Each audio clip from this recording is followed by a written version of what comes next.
Romanos capítulo 1, nós estaremos lendo do verso 1 até o verso 7. E hoje nós estaremos fazendo uma visão panorâmica sobre o que vem a ser a epístola de Paulo aos Romanos, para que possamos entender e compreender tudo o que virá à frente, tudo que Paulo estará tratando a partir do verso 8, já no capítulo 1. E é interessante que a epístola de Paulo aos Romanos, e eu fiquei muito feliz, porque eu confesso aos irmãos, quando eu me deparei com a epístola, eu falei, eu poderia ter escolhido um texto mais fácil, né? Eu poderia ter escolhido um texto mais fácil, eu poderia ter escolhido Coríntios, e eu estava na dúvida entre Coríntios e Romanos. Poxa, eu poderia ter escolhido um evangelho que as parábolas de Jesus é maravilhoso, é super fácil e com uma simplicidade muito grande. Jesus, ele tinha uma simplicidade grandiosa em poder falar. E aí eu me deparei com esse texto que é difícil. Mas eu fui vendo alguns comentários e eu fui vendo algumas pessoas falar. Entre elas, eu pude ouvir o reverendo Nicodemos, que ele disse que a epístola aos Romanos é a epístola do Novo Testamento mais difícil. Quando ele falou isso, eu dei um sorriso. Falei, se Nicodemos está achando difícil, então, para mim está tudo certo. Eu fui ouvir o reverendo Hernandes. O reverendo Hernandes replicou a mesma fala. Então, se Nicodemos e Hernandes estão dizendo que é difícil, eu fiquei feliz da vida. Quando eu fui ouvir Pedro falar, o apóstolo Pedro, quando ele diz que o apóstolo Paulo escreve coisas difíceis de entender, meu coração se alegrou. Então eu não sou o único a achar que o texto é difícil. Graças a Deus por isso. Então eu estou em conjunto com todo mundo, estarei lutando com todo mundo e tendo dificuldades maiores do que eles, isso aí é com certeza. Mas é uma epístola, queridos, que trata com a igreja verdades que nós precisamos nos ater. Em primeiro lugar, todas as vezes que Paulo ele escreve uma epístola para uma igreja, ele sempre faz isso para tratar de um assunto. Coríntios. Quando Paulo escreve à igreja de Corinto, ele está tratando problemas na igreja de Corinto. Quando Paulo escreve ao jovem pastor Timóteo, ele está tratando problemas ali com Timóteo, ou ensinando a Timóteo, orientando a Timóteo. Quando Paulo fala aos filipenses, não é diferente. Quando Paulo fala aos colossenses, é de igual maneira. Contudo, mudei, né? Já que nós estamos em outra epístola, eu vou usar a adversativa diferente. Contudo, vou sair do entretanto. Contudo, quando Paulo escreve para os romanos, aqui o apóstolo Paulo, ele não está tratando um problema com a igreja de Roma. Não é essa a razão da escrita. A razão da escrita é justamente outra. O apóstolo Paulo, ele faz aquilo que alguns dos estudiosos vão dizer, um verdadeiro tratado teológico. E alguns vão dizer que Romanos é mais do que uma epístola. E Romanos, na verdade, é um tratado teológico. Estou aqui replicando a fala do reverendo Hernandes. E realmente, o texto traz para nós princípios daquilo que é a essência do evangelho. Mas qual a razão que Paulo escreve um texto tão difícil como esse? Vamos entender isso? Vamos compreender isso? E por isso que eu preciso fazer esse breve panorama hoje, para entendermos uma série de questões que virão à frente, que são 16 capítulos, então acredito eu que iremos ficar aí quase um ano conversando sobre a epístola aos Romanos. Tem muita coisa para aprender. Observe. O apóstolo Paulo, ele está justamente lidando com uma situação com a igreja dos santos em Jerusalém. Existe um problema que está acontecendo em Jerusalém. E que problema é esse? Que situação é essa? É a situação da fome. É a situação onde a igreja em Jerusalém, ela está passando por um problema de fome, um problema terrível, ausência de comida, fome naquela época. Eles estavam ali num período de escassez.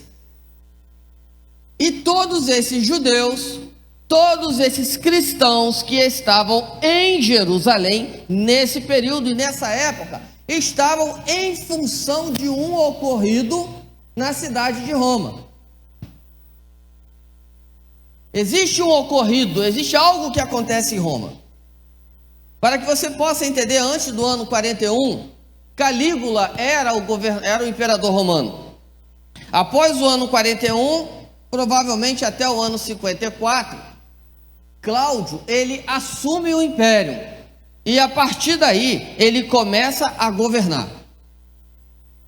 O detalhe é que Cláudio, o imperador romano, ele vai adquirir um problema administrativo tremendo. Calígula, entre tudo aquilo que ele era, que todos os irmãos sabem, já ouviram falar do imperador Calígula, ele era também um péssimo administrador. Ou seja, Cláudio assume o Império Romano, e após assumir o Império Romano, é como se ele assumisse diante de uma grande dívida, de um grande problema que ali o Império está vivendo. Estamos tendo um problema de escassez. Em paralelo a isso, está acontecendo, porque o Império Romano, ele não é aquele que dita, que ele diz assim, olha, temos que seguir essa religião. O Império Romano não é assim. Ele aceita todos e todos podem prestar o culto ao Deus que quiserem e que assim desejarem, sem problema algum, desde que não atrapalhe o culto ao imperador. Não atrapalhando o culto ao imperador, pode-se adorar quem quiser, da maneira que desejar. Por isso que em Roma existia essa liberdade religiosa. Mas vai acontecer um detalhezinho, que é o seguinte, que existia um nome muito comum naquela época, que era o nome Crestos. E o nome Crestos, ele começa a se desenvolver, e esse nome normalmente é dado a escravos, era muito comum ser dado a escravos. E diante disso, esse nome começa, e um tal de Crestos começa a desenvolver alguma coisa que vai incomodar o imperador. Porque existe uma associação de Crestos com Cristos. E começa ou seja, na verdade, eles estavam falando de Cristo. O Kyrios. Ou seja, o que é isso? Cristo, aquele que é Senhor. E quando existe essa afirmação que Crestos é Senhor, que Cristo é Kyrios, ou seja, que ele é Senhor, começa então o imperador, ele começa a observar a religião daqueles que se dizem cristãos, seguidores de Cristo.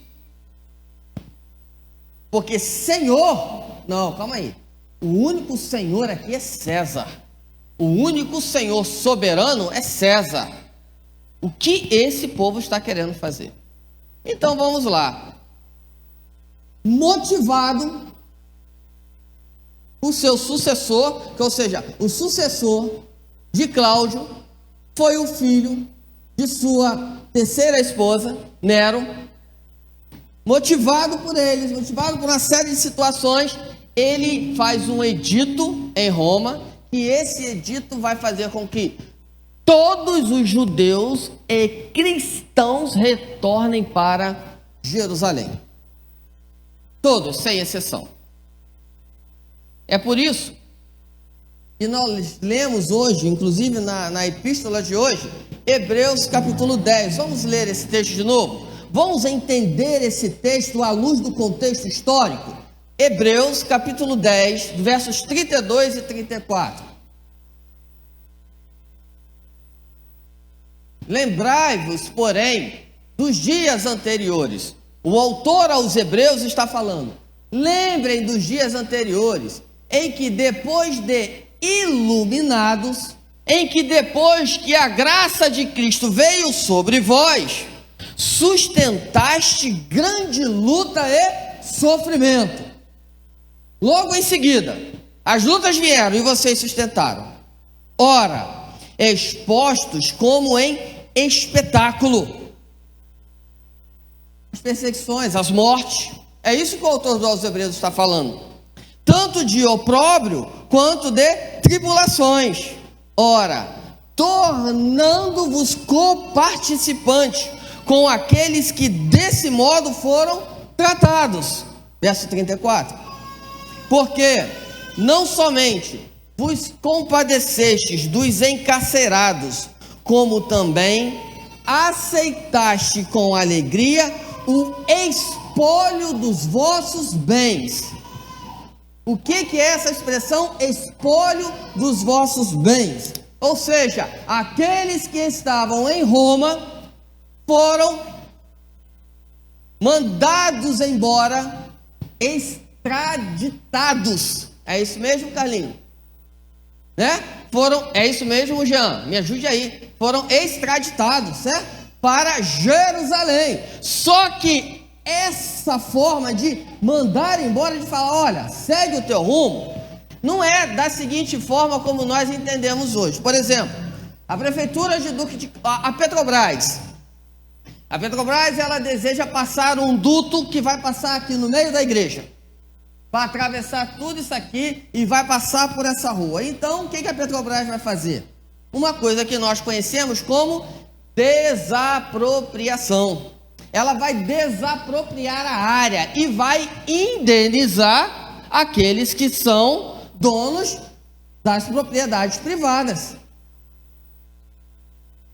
Isso acontece nos dias de hoje, mas naquela época, quando Cláudio manda os cristãos, os judeus, embora para Jerusalém, o que acontece é aquilo que acontece no poder paralelo, quando manda alguém embora. Vai embora, mas com a roupa do corpo. É assim, simples assim. Quando Paulo está chamando a igreja e desafiando a igreja para que essa igreja levante ofertas para os irmãos em Jerusalém, é em função disso, é em função dessa fome. Atos 11, vamos ler esse texto? Atos 11, versos 27 a 30, que traz para nós a ideia do que está acontecendo. Naqueles dias desceram alguns profetas de Jerusalém para Antioquia. E apresentando-se um deles, chamando Ágabo, dava a entender pelo Espírito que estava para vir grande fome por todo o mundo. E essa fome já está acontecendo, a qual sobreveio nos dias de quem? Cláudio é o imperador romano na época. Os discípulos, cada um conforme as suas posses. Olha o que o texto está falando. Os discípulos, cada um conforme as suas posses. Lembram o que, não tire o texto ainda, lembram o que está dizendo Atos 2, a partir do verso 42? Que a igreja vivia em comunhão, compartilhando e dividindo tudo aquilo que era seu e atendendo a todos à medida que havia necessidade. Lembram? Não era assim que vivia a igreja primitiva? Então, diante da fome que está acontecendo em Jerusalém, os discípulos, cada um conforme as suas posses, resolveram enviar socorro aos irmãos que moravam na Judéia, porque a igreja que estava na Judéia estava passando fome. E quem é que leva as ofertas para esses irmãos? é o nosso irmão Paulo com uma comitiva. Ele não leva isso sozinho. Eu ainda nem li o texto, né? Eu vou ler o texto na hora que eu for aplicar, para nós ganharmos tempo. Ele leva essas ofertas com uma comitiva para atender os necessitados em Jerusalém, para atender a igreja em Jerusalém. Diante disso, nós vamos justamente observar que Paulo, ele tem um sonho, porque aqui ele visualiza a possibilidade. Sabe o que acontece? Paulo é aquele camarada que nunca está satisfeito com o que tem. Paulo, ele sempre quer mais. Paulo sempre quer mais. Mas só que quando eu digo que Paulo sempre quer mais, ele não quer mais para ele quer mais para o reino de Deus. Ele quer que o reino avance mais, e mais, e mais, e mais. Um exemplo: nós como igreja não podemos e não devemos ter o sentimento de que, não, estamos aqui, está ótimo, está maravilhoso. Não, a igreja de Deus não pode pensar assim. A igreja de Deus tem que pensar assim: estamos aqui, mas como é que nós vamos plantar outra igreja? Como é? De que maneira? De que forma? A gente tem que pensar isso o tempo todo. Eu penso isso o tempo todo. E na hora certa vem a resposta. Da maneira certa vem a administração. Vem os meios, vem os mecanismos. O apóstolo Paulo, ele pensa exatamente assim. E quando ele pensa, ele fala: opa, chegou a oportunidade. Vou pegar essas ofertas, vou levar para a igreja em Jerusalém. De Jerusalém eu vou para Roma, porque o meu objetivo é chegar na Espanha. Então o que eu irei fazer? Vou escrever para a igreja de Roma. Porque o apóstolo Paulo, ele tem apoio em amor, em oração e financeiro da igreja de Antioquia, para poder pregar o evangelho, para realizar as viagens dele. E Paulo quer chegar à Espanha, mas ele precisa do apoio da igreja de Roma. E é por isso que ele escreve essa epístola e esse tratado para a igreja em Roma. Essa é a razão da sua carta. Mas existe uma razão ainda maior para entendermos. Vamos lá. Em Roma, e aí nós podemos fazer a seguinte pergunta: quem é aquele que fundou a igreja de Roma? Porque é sempre assim, né? Se a igreja existe é porque teve um fundador. Por exemplo, a igreja presbiteriana no bairro do Divino, ela existe hoje por qual razão? Porque há 40 anos atrás teve um grupo de irmãos, e esse grupo de irmãos se reuniram e visualizaram a possibilidade de nessa localidade ter uma igreja. Isso é ser visionário. Isso, 40 não, tem mais, não tem? 40 anos tem a igreja, mas o trabalho tem mais de 40, tem o que, uns 44, 42? 42 anos atrás. E tem alguns irmãos entre nós que são irmãos fundadores. Então, quando nós olhamos para a igreja dos divinos, nós podemos dizer: quem é que fundou o trabalho aqui? Nós, olha, os Bernard, tem mais. Aqui, entre quem são os membros fundadores que estão presentes aqui hoje? Levanta a mão. Olha lá, os Bernard, nossa irmã Elisilene, a família do nosso irmão Niltinho, a família da nossa irmã Vilma, aquele de cabelinho branco ali atrás, que o pessoal carinhosamente chama ele de Pardal, que é o diácono Milton. Outros chamam carinhosamente de comandante, capitão Milton, comandante Milton, alguma coisa assim. São os irmãos que estavam aqui na fundação da igreja. Quando nós olhamos para a igreja de Roma, nós podemos fazer essa pergunta também. Uma resposta já temos logo de início: que Paulo não foi o fundador daquela igreja. Porque Paulo ainda não conseguiu nem chegar em Roma, em nenhuma das suas viagens, porque aqui Paulo já está costurando sua quarta viagem missionária. O homem amassava o barro.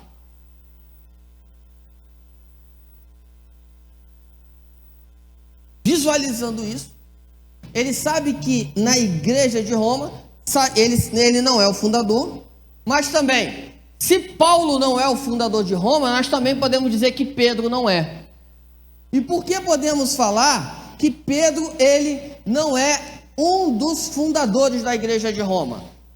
O verso 11 do capítulo 1 de Romanos, o que diz aí? Vamos ler todos juntos? Capítulo Romanos 1, verso 11. Diz ali, vamos lá, todos juntos? Porque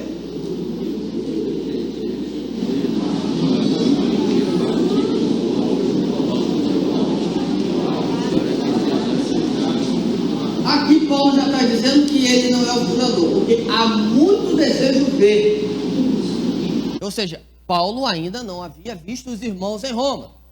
De igual maneira, imagine um apóstolo dizendo para uma igreja, onde o fundador daquela igreja é o apóstolo Pedro, dizendo para aquela igreja assim: eu quero ir até aí para repartir com vocês alguns dons espirituais para que sejais confirmados. É a mesma coisa que Paulo estivesse dizendo assim: olha, Pedro esteve aí organizando a igreja, esquece, Pedro não sabe de nada, quem sabe sou eu e quem manda sou eu é que sou o cara. E se tem uma coisa que Paulo jamais iria fazer, era essa indelicadeza com o apóstolo Pedro. O que nos leva a entender que não foi Pedro que organizou a igreja de Roma. Uma outra vertente que nós podemos ver é Priscila e Áquila. Priscila e Áquila, quando eles chegam e Paulo os recebe, eles estão vindo da Itália, em função do mesmo edito que Cláudio dita. E existe uma vertente que vai dizer que Priscila e Áquila passaram em Roma, e ali em Roma, eles assim pregaram o evangelho para tentar reorganizar a igreja.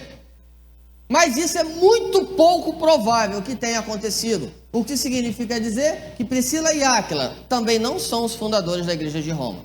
Existe uma outra teoria de uma senhora chamada Propônia Grecina. E quem vai falar de Propônia Grecina é F.F. Bruce, no seu livro O Apóstolo Paulo. E ele vai dizer que essa mulher, ela se converte a uma religião estrangeira. Isso no ano 57. E após ela se converter a essa religião estrangeira, ela começa a pregar a fé dessa nova religião e vai dizer exatamente o seguinte: que por volta do 2º século, muitos dos seus familiares eram cristãos. O que existe uma teoria que um dos fundadores da igreja em Roma possa ter sido Propônia Grecina. Propônia Grecina, ela foi esposa de Aulo Plauto. Aulo Plauto, ele foi o conquistador de Bretanha.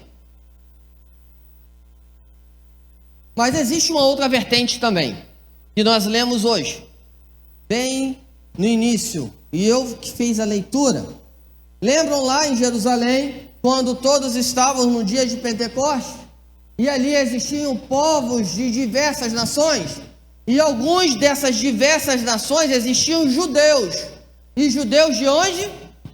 De Roma, no dia de Pentecostes. Onde esses que eram de Roma, no dia de Pentecostes, é uma outra vertente, que provavelmente saíram de Jerusalém e ao chegarem em Roma começam a pregar esse evangelho de salvação, e assim a igreja de Roma veio a nascer. Mas tudo isso são teorias. Na verdade, nós não sabemos quem foi o fundador da igreja. mas a igreja existia. E o apóstolo Paulo sabia do potencial da igreja de Roma. E ao mesmo tempo que ele sabia do potencial da igreja de Roma, ele sabia que essa igreja, ela tinha duas vertentes. Muito interessante. Uma vertente, ou seja, onde na sua origem ela era judia, mas também ela era uma igreja não conformista. O que é isso? Significa na origem judia, mas não conformista.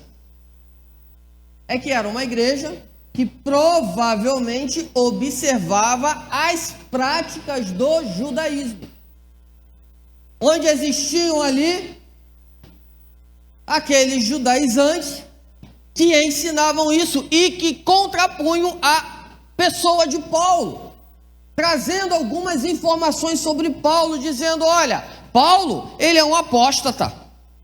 Paulo apostatou da fé, porque Paulo, ele deixou o judaísmo, abandonou o judaísmo. Paulo, ele não traz um evangelho verdadeiro. Paulo, ele não é um judeu legítimo. E isso obriga Paulo, inclusive, a se defender. Filipenses capítulo 3, de versos 2 a 7, traz esse ensino. Vamos ler esse texto? Filipenses 3, dos versos 2 a 7. Porque aqui Paulo vai dizer a origem dele. Ele vai dizer: acautelai-vos dos cães, acautelai-vos dos maus obreiros, acautelai-vos da falsa circuncisão. Porque nós é que somos a circuncisão, nós que adoramos a Deus no Espírito e nos gloriamos em Cristo Jesus e não confiamos na carne. E aí olha o que ele diz logo a seguir: bem que eu poderia confiar também na carne. Se qualquer outro pensa que pode confiar na carne, eu ainda mais. Por quê? Verso 5: circuncidado ao 8º dia, da linhagem de Israel, da tribo de Benjamim, hebreu de hebreus, e quanto à lei, fariseu. Olha a origem de Paulo. Então dizer que Paulo, ele não é um hebreu na origem, é um grande erro, porque o próprio apóstolo Paulo, ele fala isso, ele observa isso e ele traz essa informação. Mas lá em Roma estão dizendo assim: ele nem é hebreu de verdade, ele é. Existe uma difamação quanto à pessoa de Paulo. Vão dizer que Paulo não conhecia a tradição, mas nós vimos que ele está falando aqui em Filipenses toda a origem dele. O que significa dizer? Que ele conhece muito bem a tradição judaica, ele tem pleno conhecimento, que vai dizer também que ele não era um apóstolo autorizado e que ele dizia ser a lei provisória. Esses ensinos são falados e, entre outras coisas, são ditas acerca de Paulo. Então, o que Paulo faz? Precisando do apoio da igreja de Roma, ele escreve a epístola, porque ao chegar em Roma, todos saberiam quem é o apóstolo Paulo. Porque estaria ali o preto no branco. A carta de Paulo é uma assinatura dizendo: esse sou eu, é assim que eu penso. E aí não tem como dizer: não, Paulo, você não pensa, não. Eu penso sim. Ou melhor, Paulo não poderia dizer, corrigindo: eu não penso assim. Por quê? Porque está escrito. Não, Paulo, você pensa assim. Está escrito aqui. Essa é a razão. E aí quando Paulo chega em Roma, todas as dúvidas com relação a ele são diluídas, são dissipadas, e ele recebe o apoio da igreja de Roma. Entretanto, voltei para a adversativa passada, né?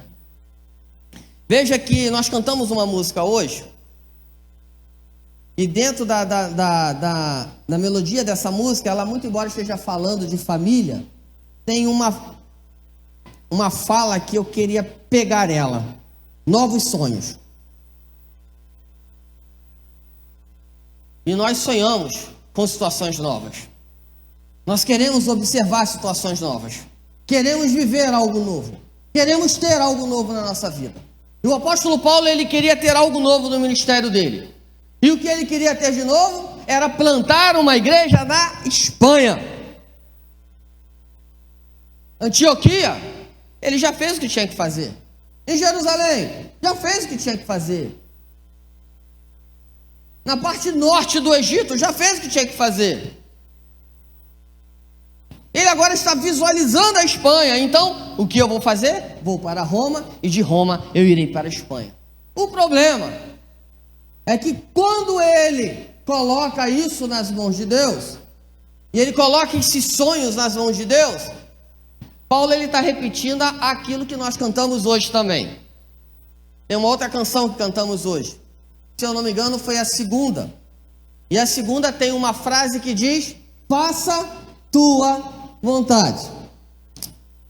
Talvez a vontade de Paulo fosse chegar em Roma, a igreja de Roma custear a ida dele e ele poder chegar e pregar a todo vapor o evangelho na Espanha. Mas não é isso que acontece, porque Paulo, quando chega em Roma, ele chega preso.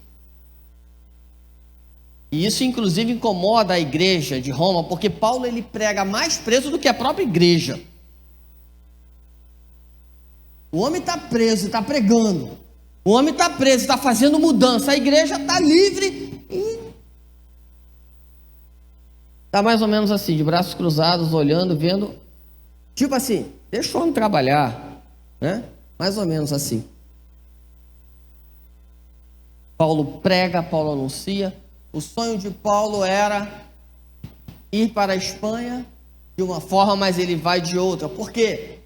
Nem sempre os nossos sonhos ocorrem em acordo com os nossos sonhos, mas eles sempre ocorrem em acordo com a vontade de Deus. E a vontade de Deus era começar a fazer com que o evangelho dele, a graça dele, começasse a alcançar um grupo específico, que eram os soldados, que era o grupo de elite. Deus ele queria alcançar aqueles homens. E é por isso que Paulo vai preso. Porque ali Paulo pode pregar a um povo que, se ele não estivesse preso, ele não teria acesso a eles, talvez.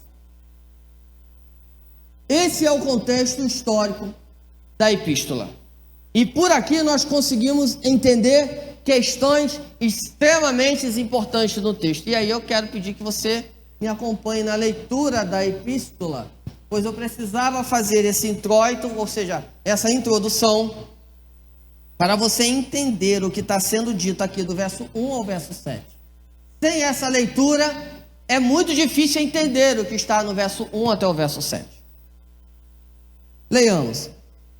Paulo, ele, logo de cara, ele inicia com uma afirmativa: servo. Servo de Jesus Cristo, chamado para ser apóstolo. Essa afirmativa de Paulo aqui é grandiosa. E isso traz para nós uma responsabilidade muito grande. Sabe qual é? É que não é pela sua função que mede a sua importância. A sua importância, ela não é medida pelo seu cargo, pelo seu ofício. A sua importância no reino, ela não é medida pelas suas qualidades. A sua importância no reino, ela não é medida pelos seus talentos.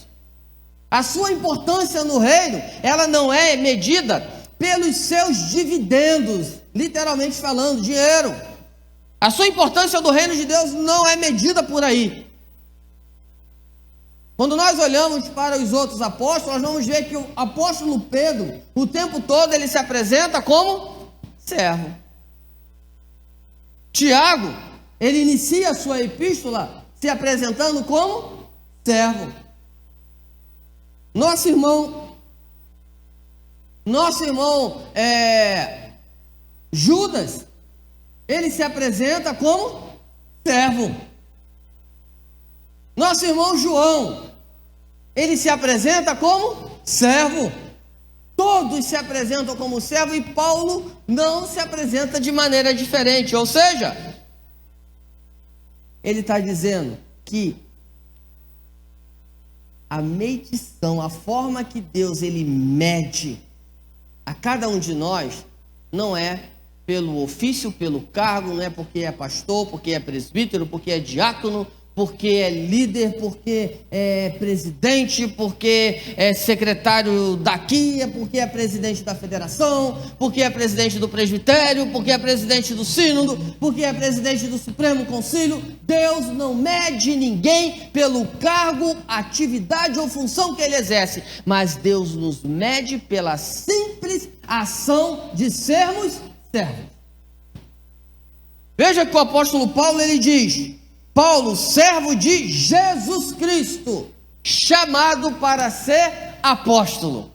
O que Paulo prioriza na vida dele é o seu chamado de servo, ou melhor, a sua condição de servo.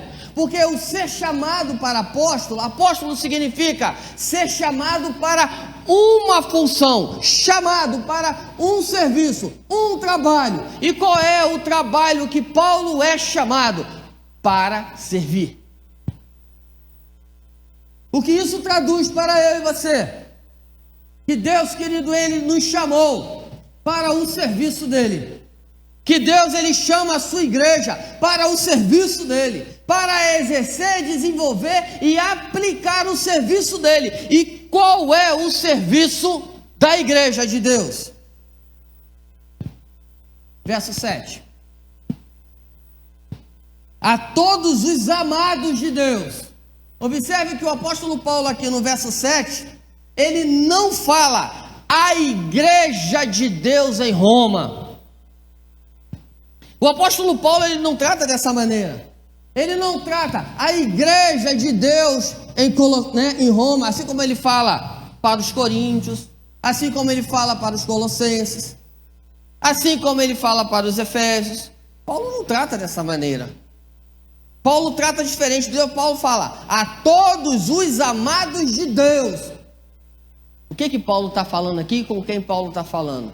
Com todos aqueles que foram alcançados pela graça de Cristo, por todos a todos aqueles que foram chamados. A palavra igreja, que no grego é eclésia, ela traz o seguinte entendimento: chamados de dentro para fora.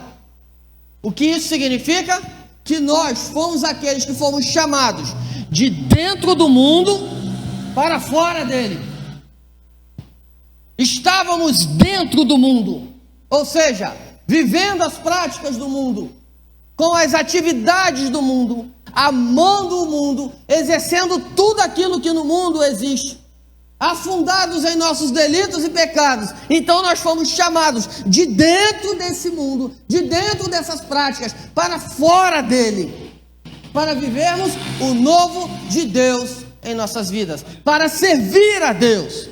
E o apóstolo Paulo aqui, ele inicia justamente assim: Paulo, servo. Eu sou servo,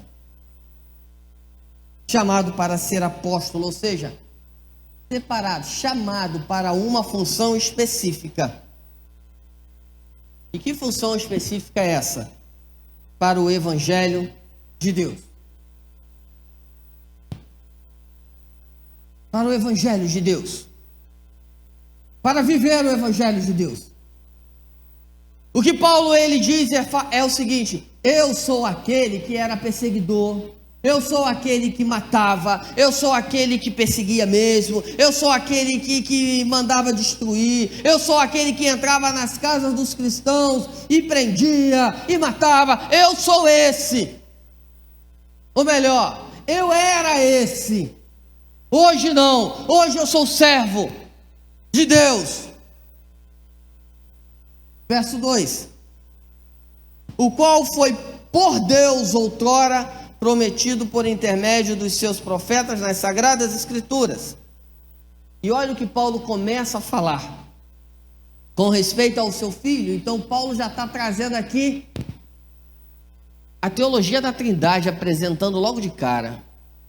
Muito embora ele não desenvolve, mas ele fala alguma coisa, ele está dizendo, e o pai e o filho, ele está direcionando as coisas. E ele vai dizer mais: ao seu filho, o qual segundo a carne veio da descendência de Davi, e foi designado Filho de Deus com poder. Paulo aqui, ele está fazendo a mesma leitura que João. Quando João diz que a Cristo foi dado todo o poder, então Paulo aqui está dizendo que Cristo é aquele que tem todo o poder. Paulo não está fugindo dessa regra. Paulo está caminhando junto. Paulo está falando junto. E ele vai dizer: segundo o Espírito de santidade, pela ressurreição dos mortos, a saber, Jesus Cristo, nosso Senhor. E quando Paulo ele fala Jesus Cristo, nosso Senhor, ele está exatamente dizendo de quem ele é servo. Quando Paulo afirma, ele traz a sua apresentação no início, que é servo, e quando ele aqui no final do verso 4 chama Cristo de nosso Senhor, ele está dizendo: eu sou apenas aquele que é servo de Jesus Cristo e estou a serviço dele. Então Paulo está fazendo aqui uma profissão de fé. Paulo está trazendo para nós o seguinte ensino, que a igreja de Deus, que eu e você, queridos, em primeiro lugar, não somos donos de nós mesmos, porque a palavra servo significa escravo, o que traz a entender que somos e temos um dono, e esse dono é aquele que nos comprou na cruz do Calvário, chamado Jesus Cristo. Ele é o nosso Senhor, Ele é o nosso Salvador, a Ele, nós somos propriedade dEle. O apóstolo Pedro vai falar isso, que nós somos propriedade exclusiva de Deus. Paulo está tratando isso, Paulo está desenvolvendo isso. E mais, por intermédio dele, Cristo Jesus, de quem viemos receber graça. E a palavra graça, todos nós conhecemos o sentido dela. Graça, ou seja, favor imerecido. Recebemos dele, de Cristo Jesus, um favor que não merecíamos, mas ele nos ofertou. A minha condição de morto, ela não é mais a mesma, porque a graça de Cristo veio sobre mim. A minha condição de pecador não é mais a mesma. Eu não sou mais aquele morto em meus delitos e pecados, porque a graça de Cristo veio sobre mim. Eu não sou mais aquele perseguidor da igreja. Eu não sou mais aquele que quero destruir a igreja, os cristãos, porque a graça de Deus veio sobre mim. Eu não sou mais aquele destruído pelo pecado, que vive no lamaçal do pecado, que vive de maneira contrária a tudo que Deus preparou e separou para que o seu povo seja. Eu não sou mais aquele que vive de maneira contrária. Por quê?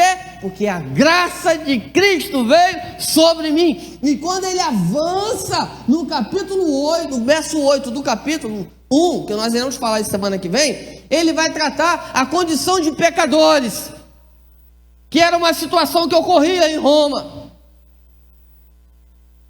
E ele vai tratar aqui todos aqueles que vivem na prática de amor e de prisão plena ao pecado, esses estarão no inferno. Que é o que Paulo nos ensina, ou melhor, que João nos ensinou em Apocalipse. E João trata isso conosco em Apocalipse. E nós vemos isso na reta final de Apocalipse, ali nos capítulos 19, 20, 21 e 22. E mais, por intermédio de quem viemos a receber graça e apostolado por amor do seu nome. Por que Paulo fala isso aqui? Porque Paulo está dizendo para a igreja o seguinte: foi dito que eu não sou um apóstolo de verdade, né? Como se Paulo fosse um genérico ou um similar. Porque a ideia é, Paulo não andou com Jesus, então Paulo não é apóstolo. Mas o próprio apóstolo Paulo, ele vai dizer: eu sou apóstolo como um nascido fora do tempo. Porque o apostolado de Paulo, ele é confirmado no caminho, na estrada, para onde? De onde para onde? Para Damasco. Isso aí. Pegou, né? Captou a mensagem. Acontece alguma coisa. E aí, Paulo, ele cai do cavalo, não é isso? Não, o texto não diz que Paulo caiu do cavalo, não, gente. Depois diz que Paulo caiu no chão, só isso. Mas não diz que ele caiu do cavalo. Alguns dizem que Paulo caiu do seu cavalo branco. Quem dizem que caiu do cavalo branco foi Napoleão, não foi Paulo. Diz que ele cai no chão cego. E ali ele tem um encontro e ele vê alguém. E existe uma fala ali: Paulo, Paulo, por que me persegues? E aí o que é que Paulo diz? Quem és tu? Quem eu persigo? Como assim? Eu te persigo? E aí Jesus vai falar com Paulo: você está perseguindo o meu povo, você está perseguindo os meus filhos, você está perseguindo aqueles que eu comprei na cruz do Calvário, você está perseguindo eles. Então, se você persegue eles, você persegue a mim. É ali que Paulo tem um encontro com Cristo, é ali que Paulo aprende com Cristo, é ali que Paulo é orientado para aprender e crescer na graça. E é por isso que Paulo aqui aos Romanos, ele diz: a quem viemos receber graça, de quem? Melhor, né? De quem? Ou seja, de Cristo, do qual recebi graça e apostolado por amor do seu nome. Paulo está dizendo: se eu sou apóstolo não por causa de mim, mas eu sou apóstolo porque recebi de Cristo Jesus e por amor ao nome dele.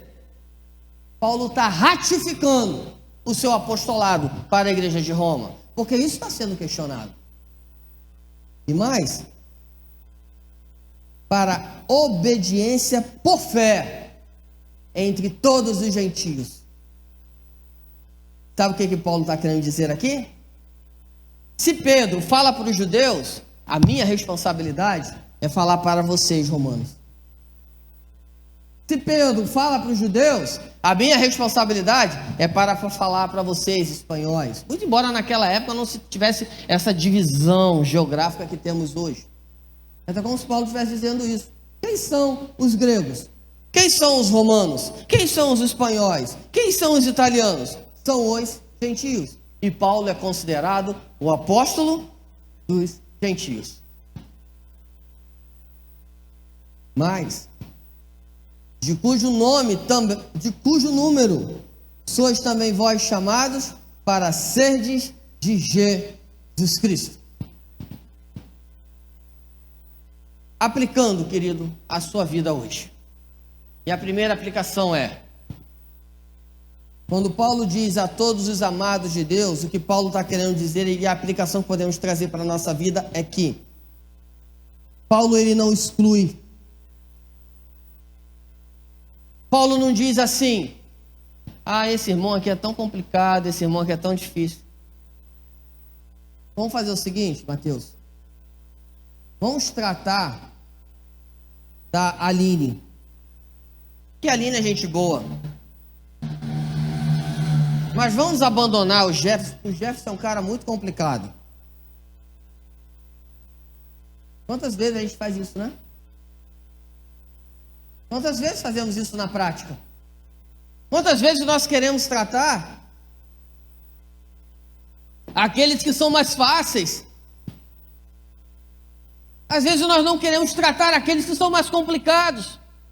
Ao contrário disso, Paulo ensina para a igreja de Roma, e ensina para mim, ensina para você, ensina para todos nós, que nós devemos cuidar de todos. Quando Paulo diz a todos os amados de Deus, Paulo está dizendo que a função da igreja é cuidar de todos, onde todos cuidam de todos. Paulo, ele não traz divisão, Paulo não traz dissensão, Paulo não cria grupinhos, Paulo não cria panelinhas. Paulo diz que a igreja de Deus é um único corpo. É uma coisa só. A todos os amados de Deus, sem exceção,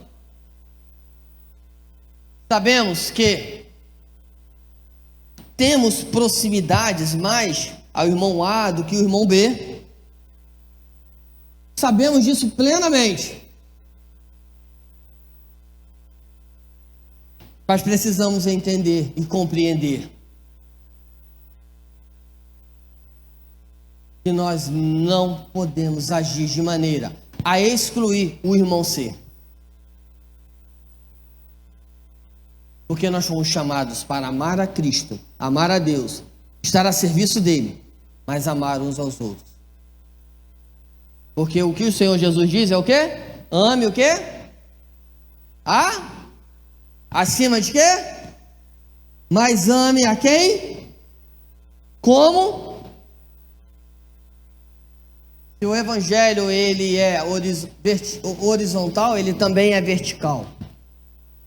E eu tenho que ter relacionamento com Deus, eu preciso ter relacionamento com o meu irmão. E é por isso que Paulo diz: a todos os amados. Paulo não diz a todos que se dizem cristãos. Não, Paulo diz a todos os amados. O que Paulo está dizendo é que nós temos que ter relacionamento. Mas esse relacionamento precisa ser em amor.